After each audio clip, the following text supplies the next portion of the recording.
Hello, this is part 2 of our chapter 1 that covers the introduction and overview of management.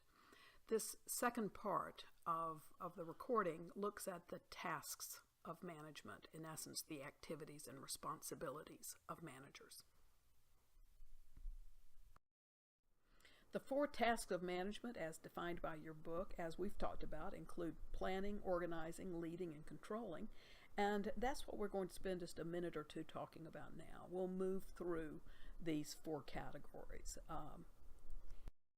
First, planning is the process of identifying and selecting appropriate goals and courses of action. That's something that's sort of logical. We would all expect planning to be defined that way. But what's important is, for purposes of this book and the way we're organizing the information that we're reviewing, it includes some additional aspects, and that is that it involves allocating resources and directing activities to accomplish goals. Now, we've used those terms over and over again so far this afternoon. Allocating resources, directing activities are a part of what managers do. That is part of the planning process as defined by your book. There is also organizing. Organizing involves structuring working relationships so the people in the organization can interact with each other and cooperate as needed to achieve the organization's goals. I'm sure all of you have worked in an organization, and there has been some level of structure associated with that organization. Some organizations are structured by department. So, for example, it might be the people in marketing are all together, the people in production are all together, the people in R&D or product development are all together. In other places, there's more of an interest in sort of a cross-functional team approach to things, and so it may be that somebody from marketing, somebody from production, and somebody from R&D is attached to a team or a product group, and that product group is the primary way of organizing the work of the organization. We will talk about those things later and what the logic is behind different organization forms, but let it just be said that structure matters. Structure really matters. And one of the things that is one of these foundation principles in management is that structure follows strategy. So you should be willing to make changes in your organization structure as needed to accomplish your goals and your strategy. And if your goals and strategy change, it may be that changing your structure will be necessary to alter sort of the focal point of communications. Leading is just articulating a clear vision and energizing and enabling organization members so they understand the part they play in attaining the organization goals. That's much easier said than done. The idea of identifying a vision that energizes people is hard to do. Some people love to be part of a big vision, and just the fact that there is a big vision that they are interested in, they align with, they will work themselves to death to be part of that vision and to help out. Other people are not so interested in that. Other people are much more interested in knowing that the work that they do today is going to be the same day in, day out, and they want to be in a condition that is stable. And so if someone comes in and talks about a new vision and talks about making improvements and changes in order to accomplish a vision, some people feel quite threatened by that, and it's a function of personality to some degree, and sort of their history and maybe what they've been through up to that point and what the circumstances are in their lives. But I'll just say that the idea of energizing people to follow a vision is one of the tremendous challenges in management across all industry sectors, across all demographic groups. And I hope we don't treat the concept lightly in the class. I certainly wouldn't want you to think that it can be treated lightly.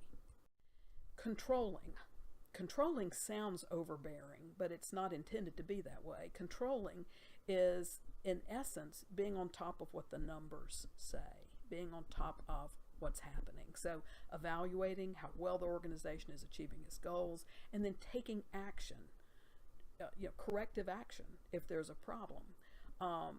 The outcome of the control process is the ability to measure performance accurately and then to, adjust course. as needed. One of the things that we will talk about later is the idea of concurrent controls, and the idea of getting feedback immediately versus those kinds of control processes that give you information long after the fact about what might have happened. Those different kinds of control systems serve different purposes. We'll also talk about financial controls versus what's called clan control. Clan control, which is an odd term, refers to the idea of how people influence each other. One of the things that I tell people all the time is one of my most vivid experiences with clan control was when I visited Disney World, years and years ago. And the example of that was I walked into a store, and it was off season. There were very, very few people in this particular store. In fact, I may have been the only customer at the time, and there were 2 people working behind the counter. And as I walked in, I heard one employee say to the other employee something about, "What did you plan to do this weekend?" At which point the other employee pulled her over to the side and very quietly told her, "We don't ever discuss anything personal in front of a customer." And it's only because the store was completely empty and I was trying to hear it that I overheard that correction. But that was a perfect example of clan control, meaning an employee corrected another employee. And Disney is famous for this. Disney is famous for scripting, in essence, every possible thing that can go wrong in their service experience, training people so that they don't make those mistakes, and then conditioning the employees to correct each other and to ensure that there is no one who steps out of character, so to speak. They are, quote, on stage, end quote, at all times. And that was a perfect example of that. There are 3 different levels of management, and this is common sense, I'm sure, to all of you, and we're going to review it only because I want to make a point about it shortly. First line managers are those that are responsible for the daily supervision of people who are not in management. They are the first line of management. That might be on a factory floor, it might be a production supervisor. In a hotel, it might be an assistant manager. In a retail store, it might be an assistant manager, or it could be someone with a title supervisor in their job description. But it is the people who are immediately overseeing the people who are doing the work. Now that's if they are actually responsible for monitoring their performance and giving performance feedback. If all they're doing is scheduling work, for example, and then handing it off to them, we would just call them, a staff person, right? They're not really a manager. So when we say manager, they are actually responsible for the daily supervision and oversight and all of those employees. Middle managers, and there are far fewer of those now than there were decades ago, they supervise first-line managers, and they are responsible for finding out ways to improve things. In many ways, they boost the signal. That sounds trite, but they are there to aggregate information from various first-line supervisors, pull that together and represent that story, represent that situation up to top-level management. And then when top-level management, say, moves in a different direction with the organization, the middle managers are the ones who then come back and try to translate that into the changes in work as needed of the first-line managers. Now, top managers are those who are primarily responsible for establishing organization goals. It is the case that middle managers and first-line managers may be involved in that process as well. You'd like to think they have input into it. Top managers decide how the various divisions or departments within an organization should interact, and they monitor the performance of middle managers. But primarily, top managers are accountable to the executive level. They're accountable to the board of directors, if there is a board of directors. They're accountable to the CEO, if there is a president or CEO that's separate from this group of top managers. So they are the ones that, when something goes wrong, they are the primary ones who have their feet held to the fire, so to speak. this is an example of how all of those pieces fit together. And this particular diagram from your book shows the CEO at the top with top managers, middle managers, and first line managers, and shows that you could well have first line, middle, and top managers in each of those various of the 5, as it shows, job functions. So you could have research and development first line managers, they might be called group leaders or project leaders, and then middle managers that might be called a product category manager, and then top managers, the head person in R&D for the organization. And that might be the way that would all aggregate together to form the organization. I will say this though, if it stops at the CEO like that, then that is by definition a private company where the CEO is in essence the owner.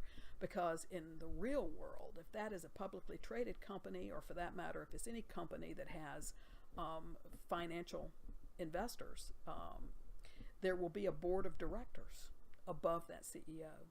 And the board of directors hires the CEO. So they are the boss of the CEO. And a lot of people don't realize that CEOs work for the board of directors.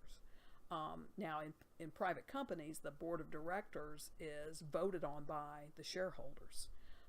In other forms of organization, like universities and other things, there might be some other method for appointing the board of directors. For example, in a nonprofit, there might be another method for appointing members of the board of directors. But even in a nonprofit, the board of directors oversees the work of the organization, including the president or CEO of that nonprofit.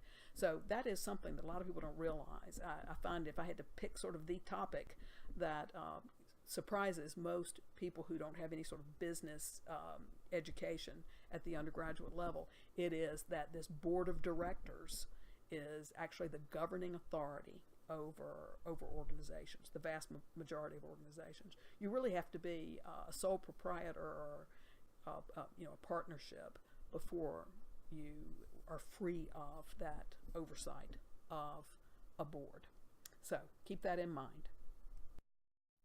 I really like this diagram from your book, Figure 1.4, and the reason is it illustrates quite effectively, I think, how the balance of activities as defined by the book, planning, organizing, leading, and controlling, differs, how the balance of that differs according to your level within the organization. So as it shows, top managers are more responsible for planning and organizing and controlling to some degree. Middle managers have really, to some degree, a balance of all of them. First line managers, interestingly enough, are less involved in planning and organizing, much more involved in leading, and with less responsibility for controlling.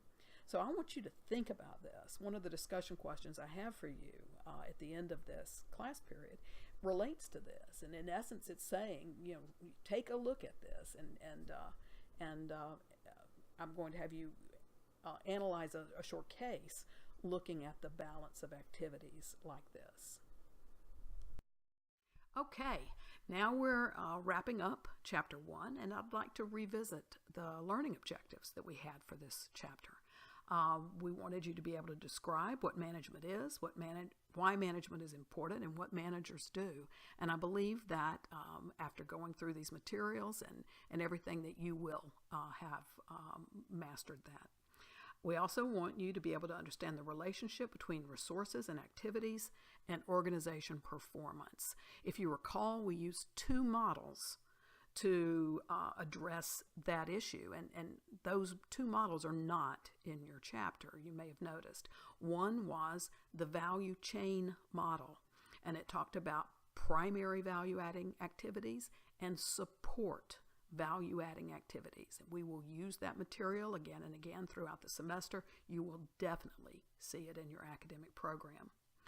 We also talked about the balanced scorecard model, the idea of describing the resources and activities of an organization and how those resources and activities build from different perspectives. Foundation, an internal activity-based focus, to a customer value creation focus, to a financial growth, profit, return on investment focus. Our third objective was for you to be able to distinguish among planning, organizing, leading, and controlling, those 4 management tasks or functions, and explain how managers' ability to handle each one can affect organization performance. And I hope we've addressed those issues. Certainly the remainder of the course is going to be diving more deeply into each of those topics. We also ask that you be able to differentiate among the 3 levels of management and understand the tasks and responsibilities of managers at different levels in the organizational hierarchy and in different industries, if you recall.